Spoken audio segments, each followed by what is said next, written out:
부 이어가도록 하겠습니다. 오늘 오후 4시 기준으로 질병관리본부가 추가 확진자를 발표했는데요. 171명이 추가됐고 오전까지 합치면 오늘 하루 505명의 확진자가 추가됐습니다. 먼저 오늘 질병관리본부 브리핑에서 나왔던 얘기들을 정리를 해보겠습니다. 중앙재난안전대책본부에 나가 있는 윤재영 기자를 연결하겠습니다. 자, 윤재영 기자, 오늘도 환자가 크게 늘었고요. 하루에 500명이 늘어난 것은 지금 처음입니다. 그렇죠? 네, 그렇습니다. 방금 오후 4시 기준 통계가 발표됐는데 환자 수는 어제 오후 4시보다 505명 늘어나서 총 1,766명입니다. 특히 오늘도 대구 경북 지역에서 신천지를 중심으로 환자 수가 대폭 늘어났습니다. 현재까지 사망자는 13명이고 검사 중인 사람도 2만 명을 넘어섰습니다. 완치돼서 격리 해제된 사람도 2명 더 추가됐습니다. 예, 검사 숫자도 많이 늘고 있고요. 확진자도 늘고 있습니다. 대구 경북 지역 중심으로 많이 늘었는데 대구 경북 지역은 조금 뒤에 다른 기자를 연결하기로 하고요. 일단 수도권에서도 확진자가 계속 늘어나는 상황이죠. 네, 그렇습니다. 이 수도권을 중심으로 대구 경북의 다른 지역에서도 산발적인 집단 감염이 계속되고 있는데요. 특히 서울은 은평 성모병원에서 환자가 10명 넘게 나왔고 부산 온천교회에서도 30명 가까이 감염됐습니다. 중앙방역대책본부는 이러한 사례에 대해서는 아직 감염원을 조사 중이라면서도 현재 다른 나라에 비해서 검사를 많이 하기 때문에 산발적인 사례 보고도 늘어나는 상황이라는 입장을 밝혔습니다.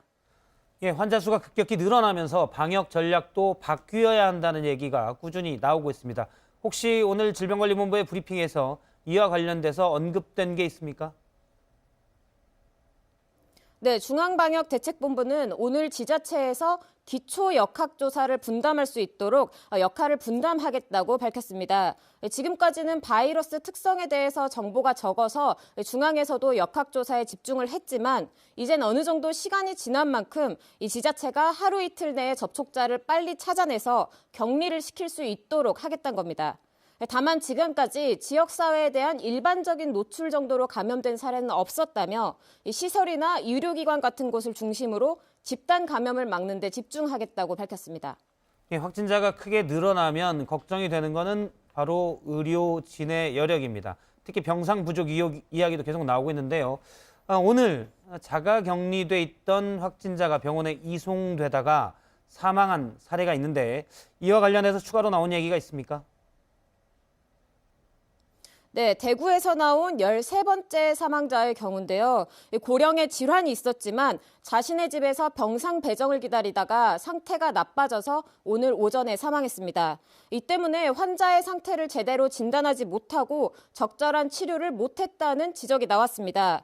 보건당국은 이 환자가 병상을 배정받지 못한 이유에 대해서는 좀 더 자세한 조사가 필요하다면서도 환자가 위중한 정도를 빠르게 검토할 수 있도록 지침을 최종 검토하고 있다고 밝혔습니다. 이 지침에 따라서 경증과 중증 환자를 나눠서 경증 환자는 감염병 전담병원에 그리고 중증 환자는 음압병상에 배정하겠다는 겁니다. 지금까지 중앙재난안전대책본부에서 JTBC 윤재영입니다.